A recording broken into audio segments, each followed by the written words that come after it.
crazy because I don't even really know where to start. I remember mentioning to you brothers our last shoot that I'm kind of like a unicorn when it comes to kind of how my journey has been so far.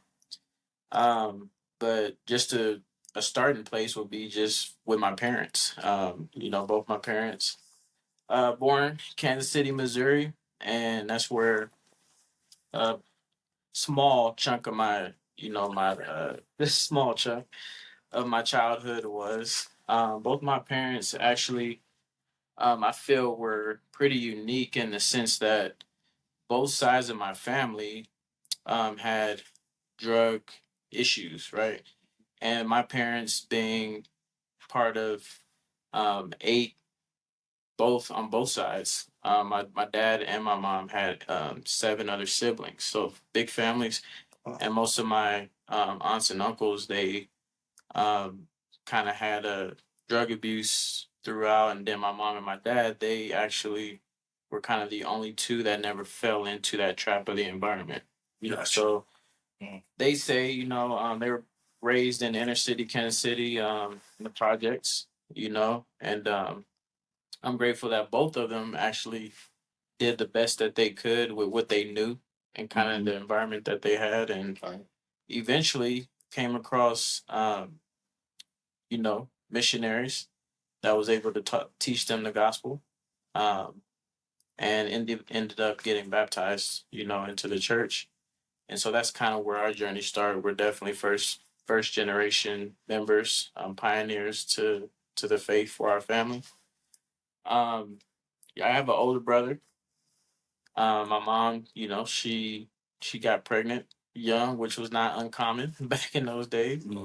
And growing up, she provided us with the best, well, what she had, like as a young mother. Um, I just want to fast forward a bit. Y'all gonna hear me talk about her a lot because she's a huge part of my journey. Yeah. And she's a huge part of my testimony that I have just because of her own journey. Her journey has definitely been a huge inspiration in mine. And I don't want to take anything away from my pops, because my pops, he exercised a certain amount of faith. He came into the church, but like, it being uncommon, they ended up divorcing. So I was raised by, a single mother. They were both sealed in the temple though, prior to me being born, which plays a huge part in my identity. And I'll kind of get to that, or me coming to know about my identity for the most part. Um, so essentially, after their divorce, my mom moved to the suburbs of Atlanta, Georgia, which is where I was raised, in Roswell. And at the time, there was a lot of Roswell's a has a Caucasian. It's highly um, it's in the suburbs, so it's a highly Caucasus area. So my high school and growing up through high school, from elementary all the way through high school, they would actually bus inner city kids from Atlanta to our schools to kind of mix up we had to have a certain ratio of diversity for our school. Gotcha. So they bus inner city kids up to our school. And so a lot of my friends, I did have Caucasian friends growing up, but a lot of them that I got to meet that were African American were from South County. So yeah, growing up through high school, I grew up like any other young child, young man, right? I was big into sports. That's kind of all I wanted to do was play basketball. Focused a lot of my attention in on that. Um, One thing I'm super grateful for was at 14 years of age, my mom made me get my first job. So from 14 going up, I learned the importance of just work, and bagging groceries at Kroger, 14, and then from there, start slipping shoes at Finish Line. From there it just That was my dream job. Everybody wanted to work at Foot Locker. That uniform. yeah. So it just went and went, man. And you know, um, I do want to talk about my mom real quick, and I'm grateful. She's given me like residual um, residual. What's the word I'm looking for? Inspiration, blessings. Yeah, we'll use blessing to share this because it's a huge part of our journey. But and this kind of shows how naive I was too growing up. I was aware of my surroundings, but I wasn't quite cognizant of just racial issues or um, different relationships that people have or people's perception of me growing up. And so early, once my parents divorced, my mom entered into a same sex relationship. You know, she was in that relationship for 20 years, you know, and the whole time when it first started, I was told that this woman was my aunt. I just always thought she was family because I was young when it started. And growing up, I just never would thought, that my mom was in a relationship with this other person. And so the reason I share that is because I can relate to people that have same sex feelings, and I can empathize with those people and I can understand kind of what they go through, you know. And the biggest part is that when I finally found the gospel and I went on a mission, that was a huge turning point for my mother because she began to kind of realize and look in herself in her life. And by the time I came home from my mission, she was back to like, she would share, like, she struggled with, her feelings for a long time, but she was out of her relationship, right? She was out of her relationship. And she said it took her about 2 years, to completely overcome that same sex feeling, but she overcame it. And right there, that was just for me another testimony of how the atonement is real. Like there is literally nothing that we can't overcome if we rely on the Savior. Right. And so a lot of people they'll say, "Well, I was born this way," or whatever their thing is. It's like I don't want to jump into all that as far as how they may think they were born or what their feelings are. But what I do know is that God has a natural way of doing things. He created man and woman. And if we do have those type of feelings, there is a way if we want to come out of it. I know it because my mother, I've seen her do it. And so that's just been like huge, as far as my testimony and the point of the atonement. Love it. Right. So that's why I wanted to share that part because I mentioned to you brothers like I'm a unicorn. Like I've had so many different experiences. Like prior to my baptism, I about to expose myself a little bit. So I was a playboy.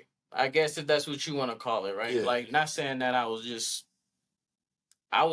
and it didn't start till I got to college. When I like going through high school, I was like I was an arrow. All I wanted to do was ball.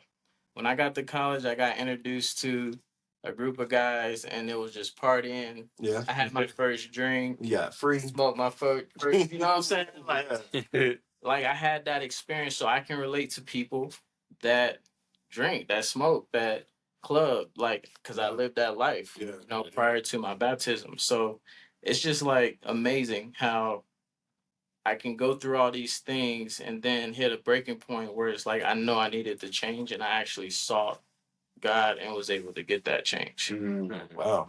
I think that's what's so great. I mean, sometimes when we live this life, we think, man, it sucks. I'm going through this or that. But sometimes it can be a blessing through that journey because it can help someone else on theirs. True. I mean, your unique experiences, our audience who's listening to this, they can find a connection to that. They're like, man, I've been through that. I know what he's talking about. And you can share your experiences as we go through this of how you overcame it. And because I think all of us here, obviously, we're not perfect. We've had our trials, and we go through those trials so that we can help the next man, the next person on their journey back to Christ. So yeah, I appreciate you for being vulnerable and sharing that, Isaiah. Most definitely. Yeah. I mean, that was a big reason we wanted to do this, right? Is like to be vulnerable, to share our experiences, because there are other people out there that have experience or are currently going through what we may have went through. And so I just wanted to be known that there is, if you want a way out, there's a way to have, um, there's an escape, right? You don't have to stay stuck in the same bad habits that you've been Situation. Yeah. or situations. And so now, yeah, I'm a married man. I got two beautiful children. Um, I have a career in real estate, you know, and so there's been a journey, and I'm still not perfect. I'm still a work in progress, but the biggest thing is just knowing that whenever I do have those down moments again, like there's always that escape, you know, through my faith. Yeah. We're doing everybody some justice because um this is still, I feel, on everyone as we're sharing these things very surface level. I mean, and it's hard to kind of share the gravity of how the journey has been. So I hope everyone that do listen, if they have questions, they ask those questions and we can share it deeper. Because like as Andrew was explaining his mom's journey into the faith, it dawned on me like I shared the same experience that your mom shared. You know, as far as just I started looking. I had that come to me moment. Yeah. And I did the research. I was like, all right, I don't know who God is. I know I believe there's a God. I don't know about Jesus Christ, but I feel he's important, but I don't know, you know what I'm saying? Yeah. Who he is. So that's where it started, like just asking myself these questions. And it's like, well, I can lie to myself knowing I'm, you know, drinking, doing all this stuff and causing other people hurt, you know, because of my own actions or behaviors, so I can do something about it. And that's when I picked up a Bible for the first time and just read it front to back. And I was like, all right, well, I'm reading the Bible, I'm learning. I hear you should go to church. Let me find a church to go to.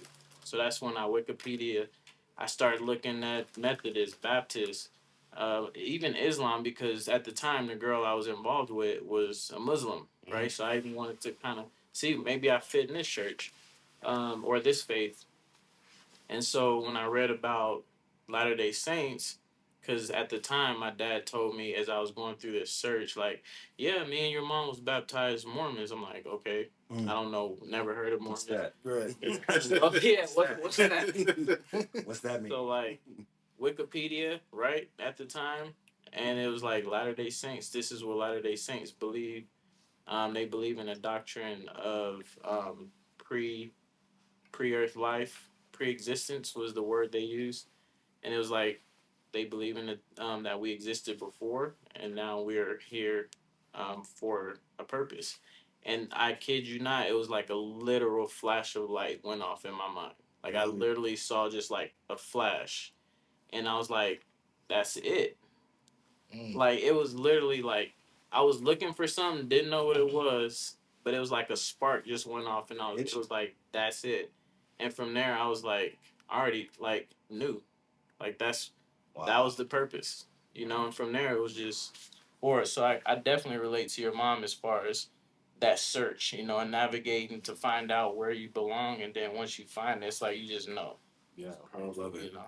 I think a lot of people have that because I mean, we know from our understanding about the gospel is that there was a veil that was put over us from understanding of this plan, this life that we were going to experience, and once we hear it, we were like, oh man, that sounds right. That just sounds right. Like that just everything makes sense.